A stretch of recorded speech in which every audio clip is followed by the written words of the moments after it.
आप देख रहे हैं अनहोनी। अनहोनी में आज की कहानी हमारे साथ शेयर की है अशोक जी ने। तो चलिए बढ़ते हैं आज की इस कहानी की ओर। वीरपुर गांव का नाम सुनते ही मेरा पूरा शरीर जोर जोर से कांपने लगता है और शायद मैं अपने जीते जी कभी भी वीरपुर गांव के नाम को नहीं भूल सकता। दरअसल घटना आज से काफी साल पहले की है, जब मैं नया नया डॉक्टर बना था। तो डॉक्टर बनते ही मेरी नौकरी वीरपुर गांव के सरकारी अस्पताल में लगी। तो ये खबर सुनते ही मैं काफी खुश हुआ और अपने घर आकर वीरपुर गांव जाने की तैयारी में लग गया। घर वालों को मैंने जब अपने जाने की बात बताई तो सभी लोग खुश हुए और मेरे जाने की खबर सुनकर उदास भी। खैर, नौकरी का मामला होने के कारण मुझे तो जाना ही पड़ेगा। वीरपुर गांव हमारे यहाँ से काफी दूर था, तो मेरी ट्रेन दोपहर 12 बजे की थी, जो मुझे रात के 9 बजे तक वीरपुर गांव पहुंचा देगी। खैर, सारी तैयारी हो जाने के बाद मैंने रात का खाना खाया और अपने बिस्तर पर सोने चला गया। मैं अपने घर से ज्यादा दिनों के लिए बाहर कभी नहीं रहा था। ये सोच सोच कर मुझे नींद नहीं आ रही थी। खैर, काफी मशक्कत करने के बाद आखिरकार नींद ने मुझे अपने आगोश में ले ही लिया।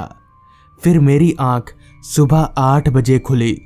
मैंने रात को ही सारी तैयारी कर ली थी, जिस कारण अब मुझे बस तैयार होकर निकलना ही था। तो मैं ठीक दिन के 11:30 बजे तक तैयार होकर अपने घर से निकला और स्टेशन की तरफ आगे बढ़ने लगा। मेरे घर से स्टेशन कुछ ही दूरी पर था, तो करीब 10 मिनट पैदल चलने के बाद मैं स्टेशन पहुंच गया, जहां मेरी ट्रेन पहले से ही प्लेटफॉर्म नंबर 4 पर खड़ी थी। तो मैं फटाफट से ट्रेन में चढ़कर बैठ गया। मेरे बैठने के 10 मिनट बाद ही ट्रेन खुल गई, जिसके साथ ही साथ मैं और ट्रेन हम दोनों अपनी मंजिल की तरफ आगे बढ़ने लगे। काफी घंटे ट्रेन में बिताने के बाद ठीक रात के 9 बजे मैं वीरपुर गांव के स्टेशन पर उतरा। तो स्टेशन पर उतरते ही मैंने एक बार अपनी निगाहें आसपास घुमाई, तो पूरे स्टेशन पर उतरने वाला मैं अकेला ही था। साथ ही साथ पूरे स्टेशन पर मुझे दूर दूर तक अपने अलावा कोई भी दिखाई नहीं पड़ रहा था। पूरा स्टेशन एकदम अंधेरे में डूबा हुआ था। घटना आज से काफी साल पहले का होने के कारण उस समय रात के 9 बजना यानी काफी रात, ऊपर से गांव का इलाका होने के कारण कौन इतनी रात गए बाहर निकलेगा। खैर, मैं वहां खड़े खड़े और समय जाया ना करके अपने पते की तरफ आगे बढ़ने लगा।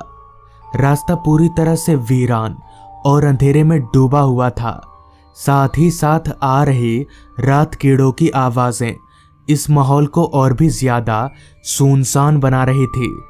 अभी मैं आगे बढ़ ही रहा था कि तभी मुझे थोड़ा आगे रास्ते के किनारे आग जलती हुई नजर आई।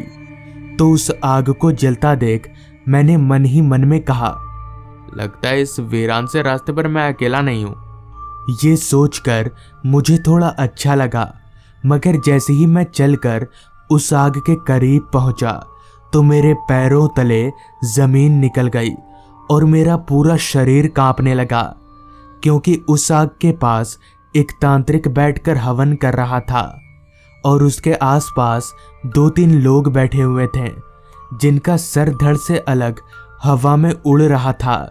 ये देखकर मैं समझ गया कि ये लोग इंसान नहीं बल्कि भूत है। जिसके बाद मैं उल्टा स्टेशन की तरफ दौड़ लगा दी और पूरी रात स्टेशन में ही गुजारी। तो दोस्तों, ये थी आज की कहानी। अगर आपको ये कहानी पसंद आई हो तो चैनल को ज़रूर सब्सक्राइब कर लें। तो मैं आपका दोस्त आर्यन जल्द ही मिलूंगा आपसे ऐसी ही एक कहानी के साथ।